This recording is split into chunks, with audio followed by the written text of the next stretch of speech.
So in terms of other solutions that the companies and employees can take when it comes to really changing the culture of seeing women in these leadership roles, what would you recommend? So again, I said, this is an old story. The study comes out and the intent is there, the desire is there, but the solution is not manifested itself. So what I think it is actually threefold. I think it's say it, target it, and measure it. And so by saying it, I think it's the tone at the top. The CEO has to set the stage.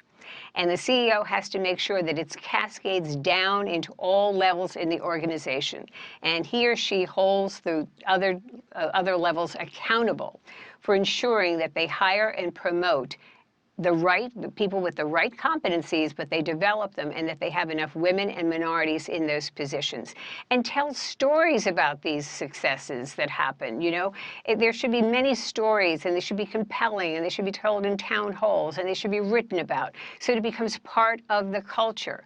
But it has to start at the top, and senior managers have to say it, and middle managers have to say it. In that study, it said that a lot of middle managers don't know how to make diversity part of the operation. They don't know how to operationalize it. So you have to show them how, but you have to show them from the top down.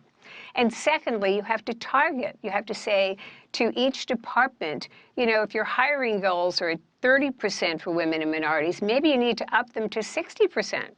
Maybe you really need to be focused on ensuring that you're over-hiring and over-promoting so that if there's any leakage, you'll be there at the end of the day and be able to have those women and minorities in those key spots. Give them the experiences and make sure at the end of the day, the end of the year, the end of 24 months, that you have looked at that and targeted and you've met your targets. And then point 3 is you do measure it and it is transparent and you are rewarded on that.